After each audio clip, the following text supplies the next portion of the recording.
Plus de 100 décibels. C'est le volume sonore d'un cri enregistré de Maria Sharapova.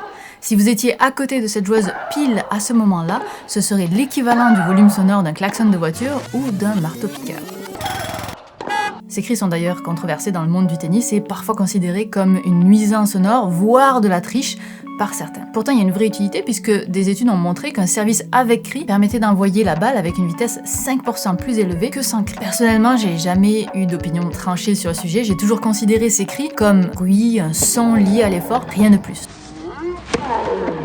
Et si ces cris humains étaient avant tout des cris animaux, au même titre que le hennissement du cheval, le miaou du chat ou le chant des baleines. Chez les animaux, ces sons peuvent être des vecteurs d'information ou de communication qui leur permettent d'exprimer un danger, d'attirer un partenaire sexuel, de trouver de la nourriture ou même de recommander une bonne série sur Netflix. J'avais jamais considéré que les cris du tennis puissent être des sons porteurs d'information. D'après cet article récent de 2017, les cris des joueurs et des joueuses de tennis communiquent pas mal d'informations et l'une d'entre elles, c'est le fait que l'on peut prédire quel joueur va gagner dès le début du match. Un cri, c'est un son méchamment complexe.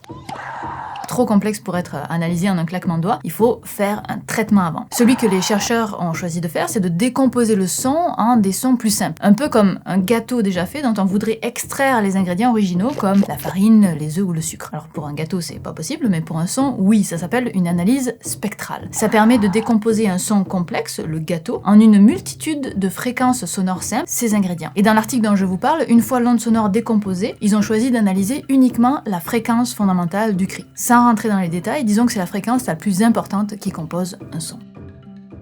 Par exemple, en regardant cette fréquence, ils ont pu classer les cris des hommes et des femmes et voir les fréquences associées. Les cris des femmes sont plus aigus que ceux des hommes, ce qui en termes acoustiques se traduit par une fréquence fondamentale plus élevée. Alors ça, c'est pas très surprenant, mais en poussant les analyses, ils ont pu faire la distinction entre un cri provenant d'un service ou celui d'un coup droit ou d'un revers. Un cri entre le début et la fin du match et enfin, un cri de gagnant ou de perdant. Allez, on commence avec le type de coup d'abord. Avant que je vous dise quelle est la différence entre un cri associé à un service et celui associé à un coup droit, est-ce que vous arrivez à faire la différence ?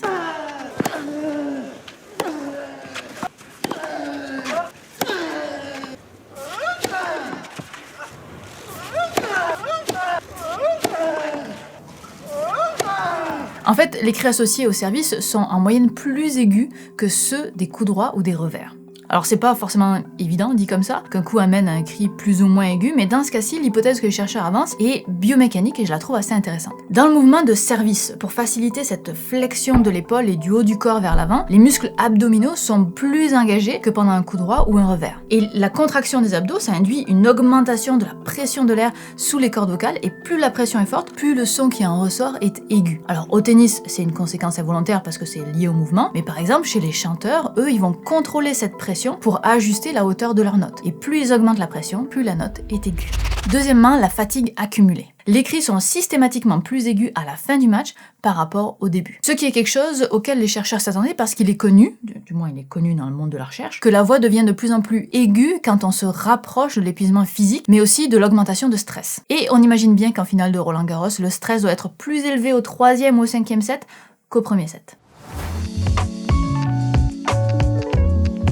Si certains journaux à sensation ou même des articles de recherche ne parlent que du cri des joueuses, ou même moi dans cette intro de vidéo, en 2017, parmi les 30 meilleurs joueurs et joueuses du monde, 90% des hommes crient contre 76% des femmes. Ce n'est donc pas une caractéristique particulièrement féminine. Troisièmement, la prédiction de l'issue d'un match. Et c'est enfin le point que vous attendiez. On peut prédire l'issue d'un match en écoutant les cris des joueurs. Celui qui va perdre va crier de façon plus aiguë que s'il allait gagner. Plus aiguë de 17 Hz en moyenne. Et ce, dès le début du match. Pour vous donner une idée, une différence de 17 Hz, ça ressemble à ça. Alors c'est pas majeur, mais on est capable d'entendre cette différence. Et si vous doutez de votre capacité à entendre une différence aussi subtile, Moi aussi. Et visiblement, les chercheurs aussi devaient en douter, puisqu'ils l'ont testé sur 18 joueurs et joueuses de tennis aguerris, à qui ils ont fait écouter 6 cris d'un joueur lorsqu'il perdait un match, par rapport à 6 cris de ce même joueur lorsqu'il gagnait le match. Et là, on parle des vrais cris, pas juste de la fréquence fondamentale dont on parlait précédemment. Et ils ont répété l'expérience 12 fois pour chacun des participants. Les personnes testées étaient capables de dire lesquels des 6 cris correspondaient au match gagné par rapport au match perdu dans 61% des cas. Alors 61%, c'est pas miraculeux, mais c'est toujours plus que le simple hasard qui est à 50% de prédiction. Alors est-ce qu'on peut vraiment faire quelque chose avec seulement 10% de plus que la chance? L'auteur principal pense que oui et non. Non dans le sens où on ne va pas pouvoir dire c'est sûr qu'il gagne, mais oui dans le sens où si on connaît vraiment bien ce joueur-là, c'est quelque chose qu'on peut détecter et considérer comme un marqueur supplémentaire. Ma compréhension, c'est qu'au même titre qu'on a de plus en plus de statistiques dans le sport, comme au foot par exemple, on a des informations de combien il y a eu de tirs, combien il y a eu d'arrêts, etc.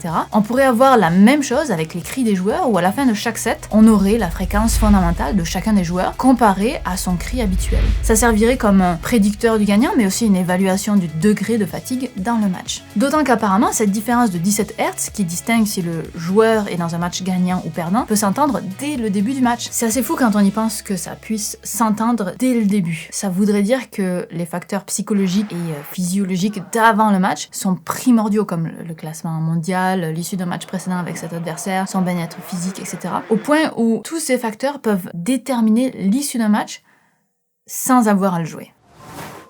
Alors, tout n'est pas parfait. Pour ces deux derniers points, le fait que le cri soit de plus en plus aigu entre le début et la fin du match, et le fait que le perdant a tendance à crier de façon plus aiguë qu'à son habitude, c'est valide pour les joueurs hommes. Pour les femmes, c'est a priori aussi vrai parce qu'ils ont aussi mesuré des différences comme les hommes, mais ces différences ne sont pas statistiquement significatives. C'est-à-dire qu'on considère qu'elles ne sont pas assez franches pour qu'on s'aventure dans trop d'interprétations. Le concept de statistiquement significatif, c'est très complexe et ça amène toujours à beaucoup de raccourcis. Alors si vous avez soif de connaissances à ce sujet, vous avez des liens en description.